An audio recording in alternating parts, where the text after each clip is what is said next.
주신 말씀 누가복음 7장 36절에서 50절 같이 읽겠습니다. 한 바리새인이 예수께 함께 잡수시기를 청하니 이에 바리새인 집에 들어가 앉았을 때에 그 동네에 죄를 지은 한 여자가 있어 예수께서 바리새인 집에 앉아 계심을 알고 향료 담은 옥합을 가지고 와서 예수의 뒤로 그 발 곁에 서서 울며 눈물로 그 발을 적시고 자기 머리털로 닦고 그 발에 입 맞추고 향유를 부으니 예수를 청한 바리새인이 그것을 보고 마음에 이르되 이 사람이 만일 선지자라면 자기를 만지는 이 여자가 누구며 어떠한 자 곧 죄인인 줄 알겠으리라 하거늘 예수께서 대답하여 이르시되 시몬아 내가 너에게 이를 말이 있다 하시니 그가 이르되 선생님 말씀하소서. 이르시되 빚 주는 사람에게 빚진 자들이 둘이 있어 하나는 500데나리온을 졌고 하나는 50데나리온을 졌는데 갚을 것이 없으므로 둘 다 탕감하여 주었으니 둘 중에 누가 그를 더 사랑하겠느냐. 시몬이 대답하여 이르되 내 생각에는 많이 탕감함을 받은 자이니이다. 이르시되 내 판단이 옳다 하시고 그 여자를 돌아보시며 시몬에게 이르시되 이 여자를 보느냐. 내가 내 집에 들어올 때 너는 내게 발 씻을 물도 주지 아니하였으되 이 여자는 눈물로 내 발을 적시고 그 머리털로 닦았으며 내게 입 맞추지 아니하였으되 그는 내가 들어올 때로부터 내 발에 입 맞추기를 그치지 아니하였으며 너는 내 머리에 감람유도 붓지 아니하였으되 그는 향유를 내 발에 부었느니라. 이러므로 너가 내게 말하노니 그의 많은 죄가 사해지셨도다. 이는 그의 사랑함이 많음이라. 사람을 받은 일이 적은 자는 적게 사랑하느니라. 이 예수께서 이르시되 내 사함을 받았느니라 하시니 함께 앉은 자들이 속으로 말하되 이는 누구이기에 죄도 사하는가 하더라. 예수께서 여자에게 이르시되 내 믿음이 너를 구원하였으니 평안히 가라 하십니다. 아멘. 사람은 서로 같은 것을 보아도 전혀 다르게 해석합니다.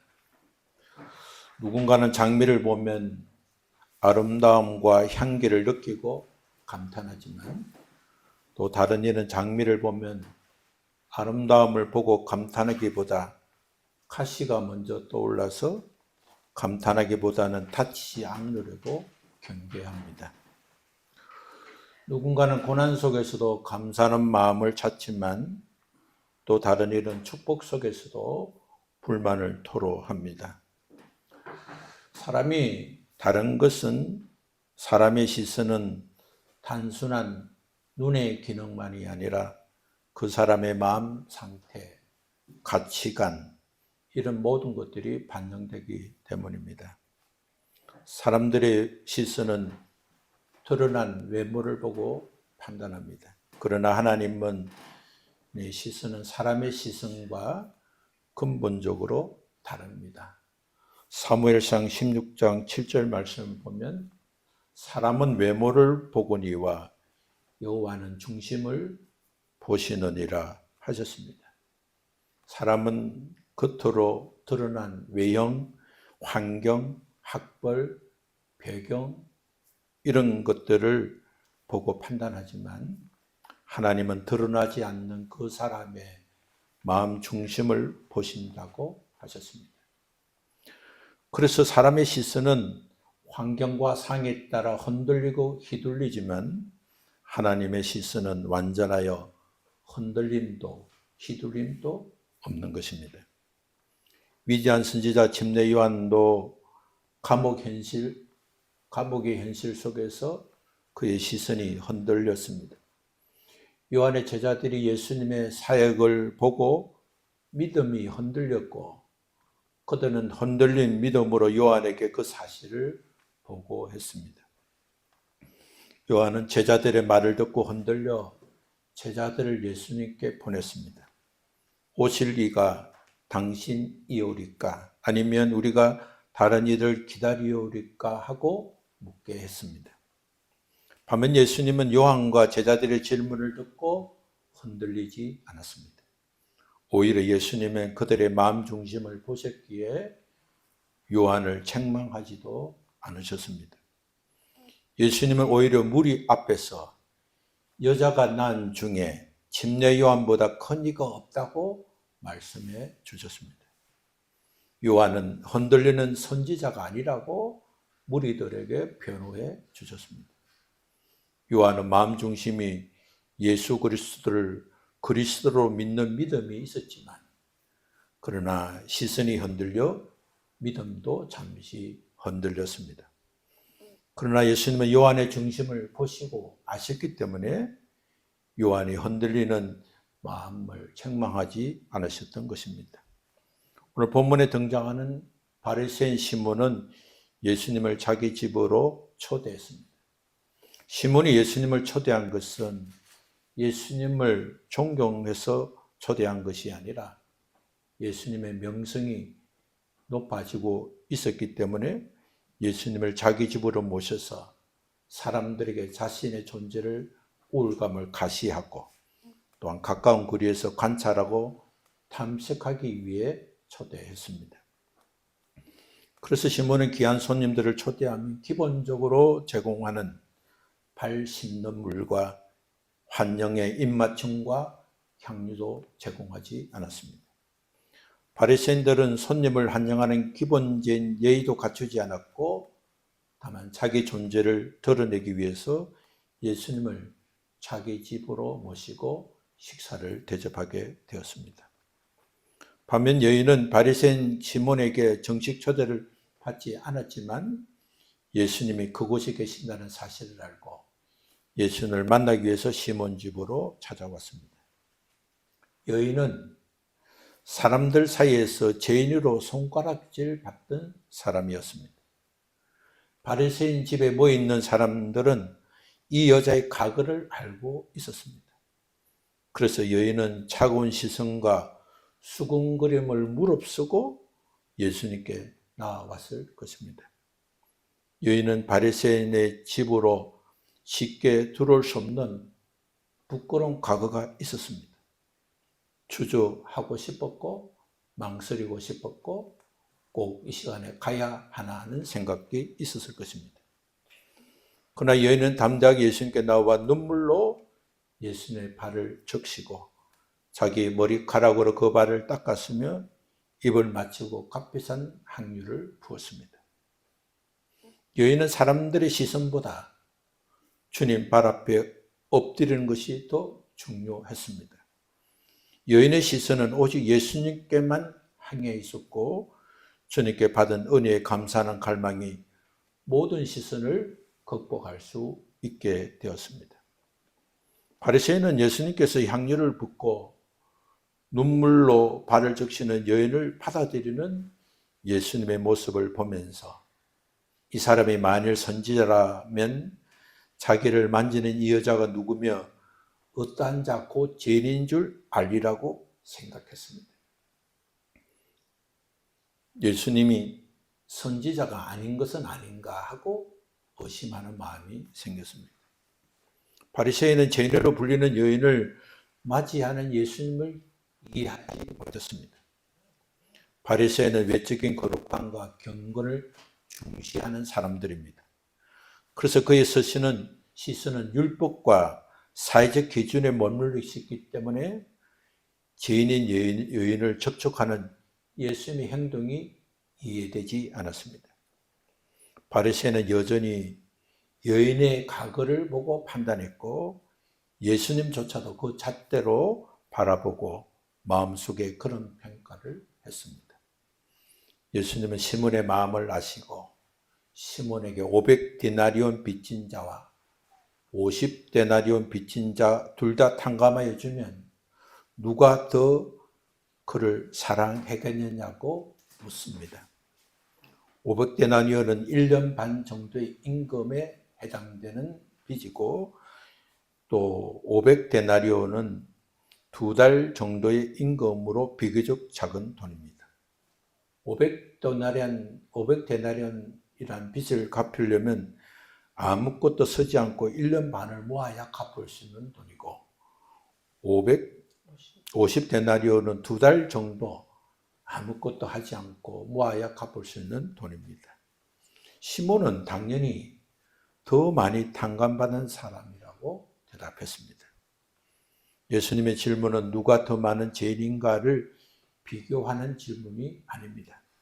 오히려 자신의 죄를 얼마나 크게 인식하고 있는가, 그리고 그 은혜에 어떻게 반응하고 있는가에 대한 질문이었습니다.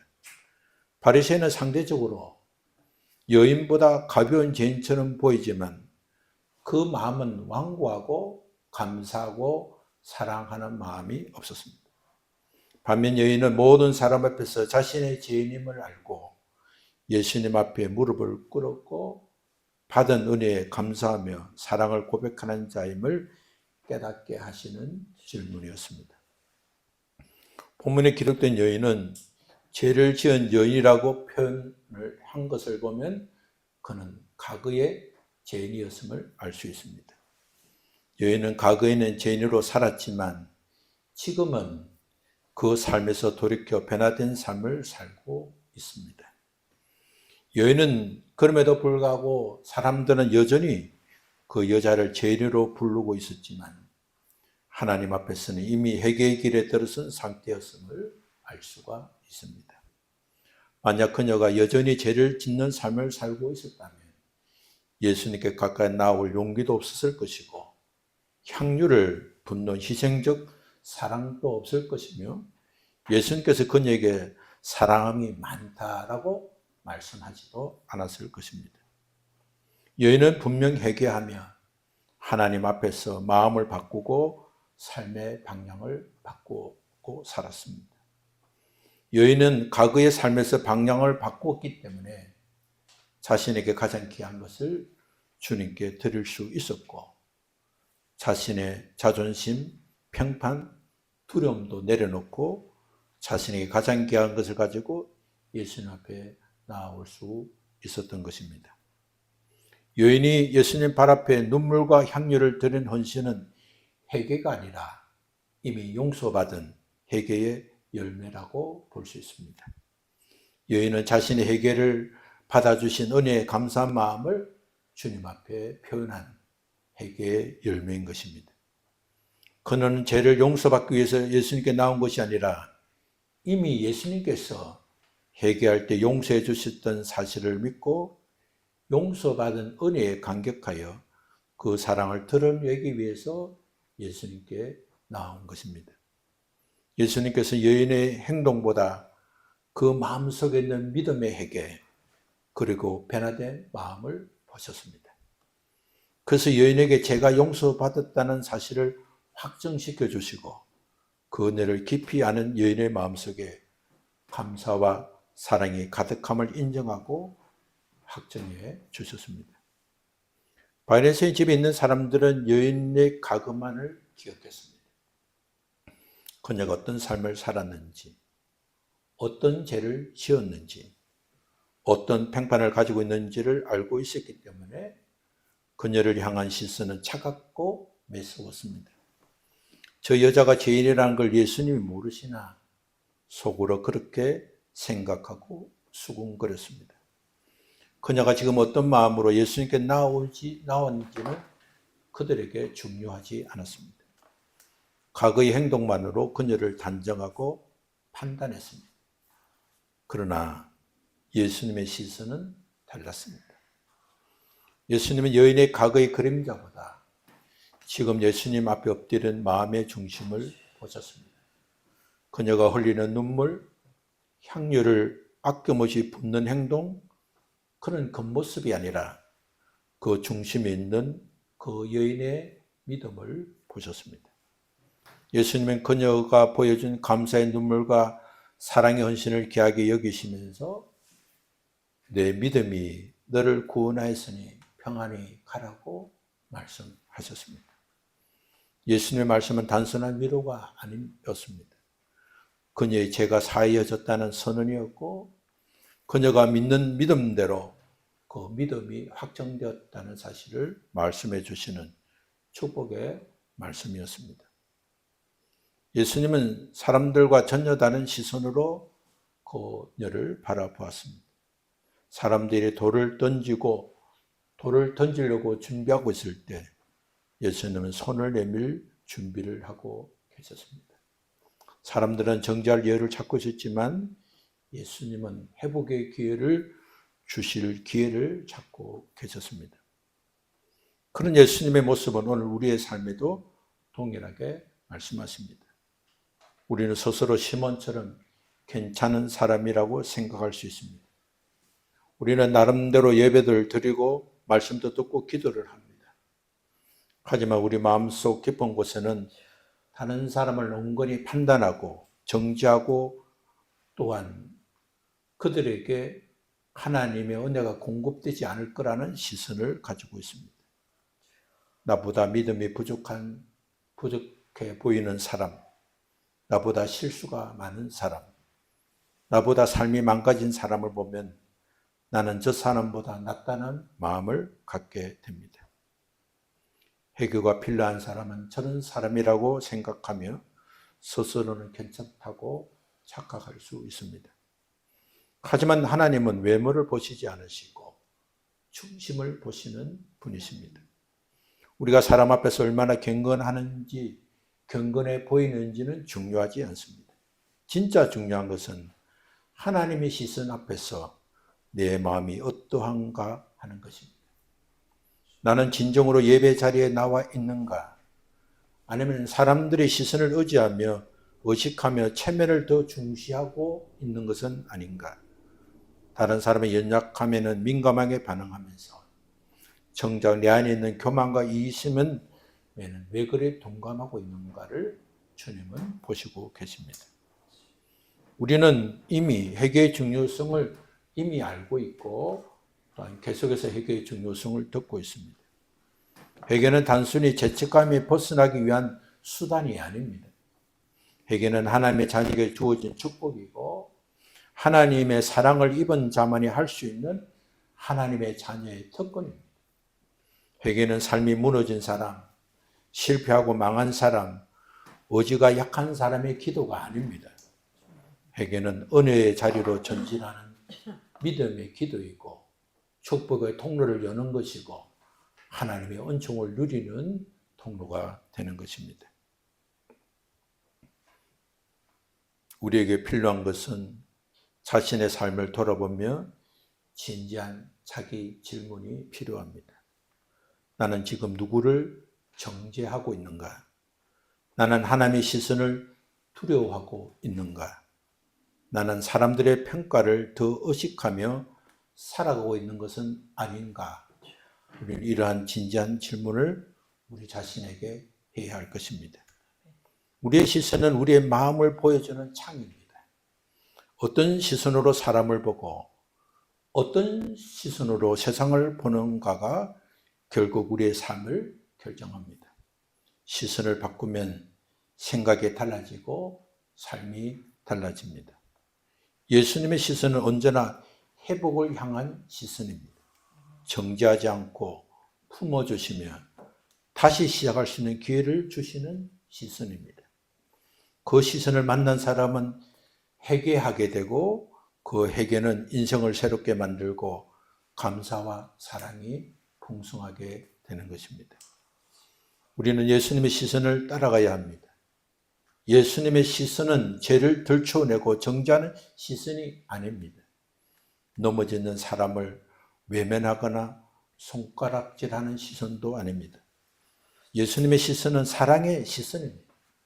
상처 입은 자를 감싸주시고 눈물 흘리는 자를 바라보시며 함께 아파하시는 시선입니다.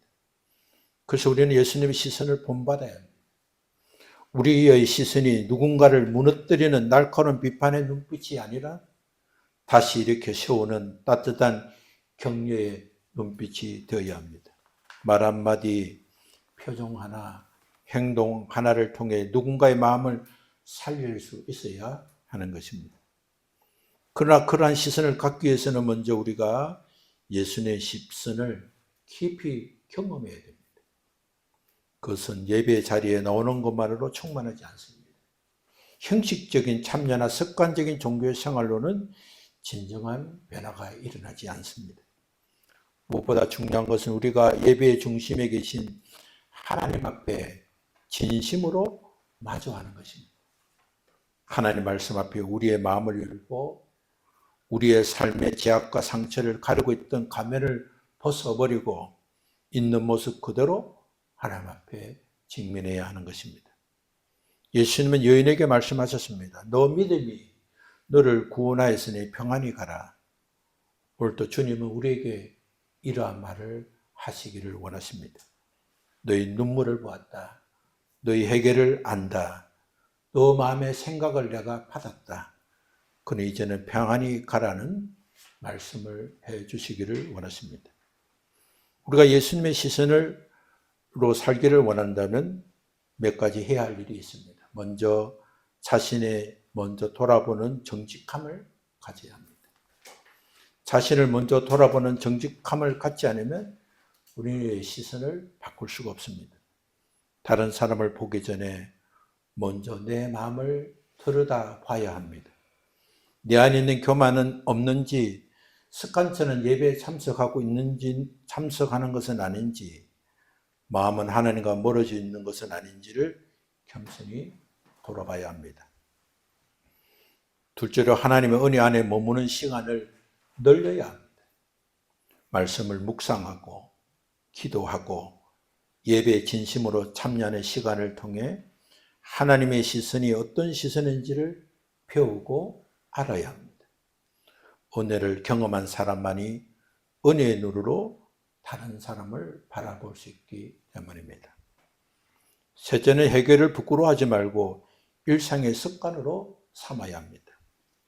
회개는 죄책감에 빠지기 위한 수단이 아니라 하나님과의 관계를 회복하는 통로입니다.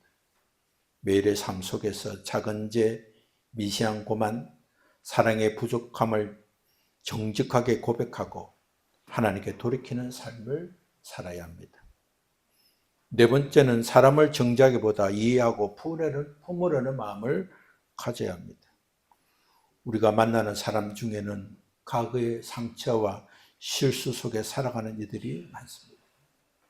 그들의 겉모습이나 행동만 보고 판단하기보다 하나님께서 그 사람을 어떻게 보실지를 먼저 생각해야 합니다. 우리도 누군가의 따뜻한 시선 하나로 탓이 일어날 수 있었던 것처럼 다른 사람에게도 그런 시선을 줄 수 있어야 할 것입니다. 마지막으로 말과 행동으로 사랑을 실천해야 합니다.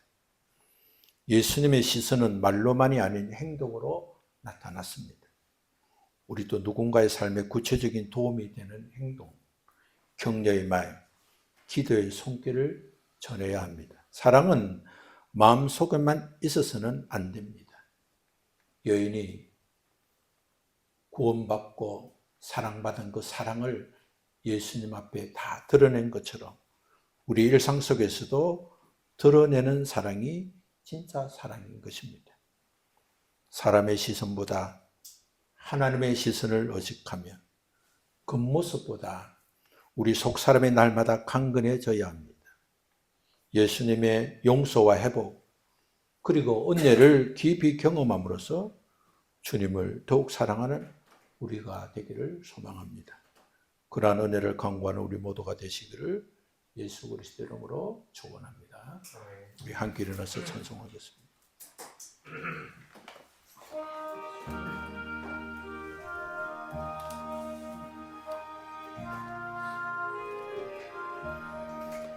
내 주의 보혈은 정하고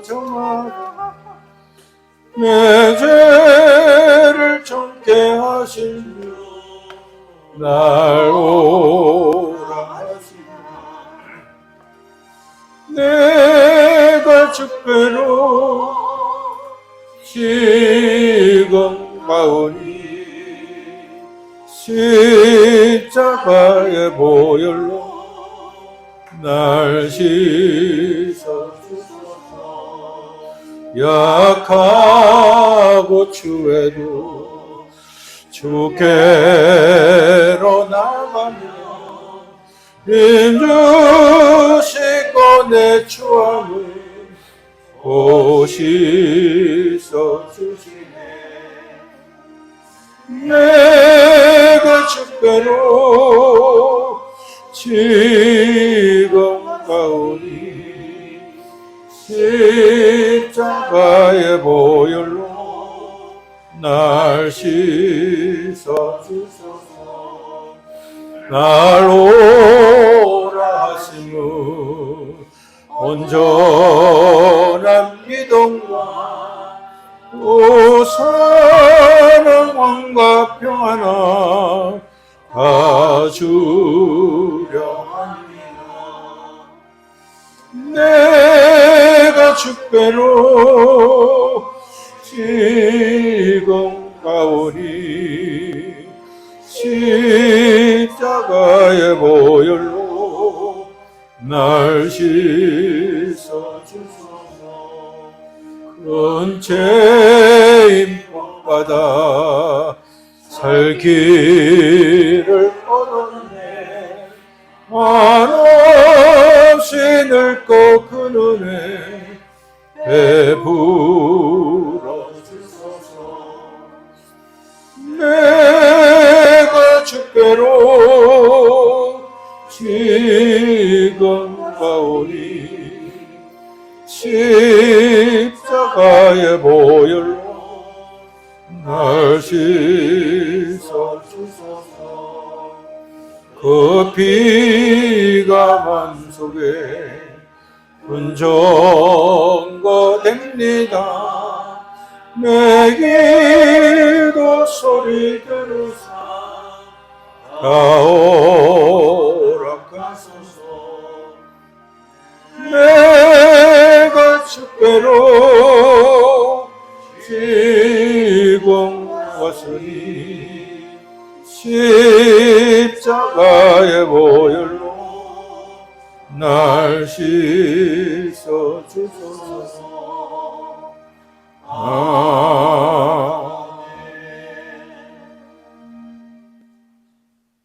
예수님께서 십자가에 달리신 그 순간에도 사람들은 십자가를 바라보며 그가 만약 그리스도라면 내려오라고 그들이 한 말이 얼마나 하나님 앞에 죄인들의 소리인지를 알지 못하고 그들은 경망했고 그들은 하나님의 하나님 되심을 알지 못하고 그리스도께서 십자가에 죽으심이 바로 우리의 죄를 대속하기 위한 것을 알지 못했습니다. 예수님을 따르던 제자들도 예수님의 십자가 달리실 그때는 세상과 환경이 두려워서 예수님을 떠났지만 주님은 그들을 비난하지도 책망하지도 않으시고 그들에게 그리스도의 보혈의 피를 깨닫게 하시고 보혈의 권세로 세상과 지악과 악한 영들을 이기고 하나님의 나라를 세우도록 은혜를 베풀어 주신 우리 주님의 시선을 담기 원합니다. 하나님, 우리가 변하지 않으면 우리가 살아온 것보다 더 바르게 살지 못하는 존재입니다. 날마다 우리 자신을 깨우고 변화시키고 하나님 말씀과 삐딱하게 경건해야 하나님의 쓰임는 믿음의 사람이 될 줄로 믿습니다. 주님께서 우리의 시선을 고쳐주시고 우리의 말과 행실에서 비난과 판단과 정죄는 점점 사라지고 하나님의 사랑으로 날마다 충만하고 그 사람을 꾸미기 전에 먼저 속 사람을 꾸미고 우리의 몸과 우리의 환경이 좋아지기 전에 우리의 영적 상태와 환경이 더 중요하다는 사실을 알고 오늘 주신 말씀을 듣고 깨달아 실천해서 하나님이 주신 복을 당대에만 누리는 것 아니라 자녀와 후손들에게도 믿음과 함께 하나님 주신 복을 이어주는 그런 축복의 사람이 되게 하여 주옵소서. 이제는 우리를 사랑하시는 예수 그리스도의 은혜와 그 사랑을 주신 하나님의 크신 사랑과 그 사랑과 그 은혜로 살도록 오늘도 우리 안에 역사에서 성령님의 교통하심이 오늘 주의 말씀을 읽고 시선을 주님이 원하시는 시선으로, 하나님 우리를 바라보는 시선으로 점점 바꾸어지고 닮아가기를 원해서 그 일을 인하여 우리의 삶을 고치고 방향을 고치고 복 있는 사람이 되기를 원하는 사랑하는 주의 자녀들 머리 위에, 가정 위에, 일터 위에 걷는 걸음걸음마다 동행하시고 역사여 주시기를 예수 그리스도 이름으로 축원합니다. 아멘.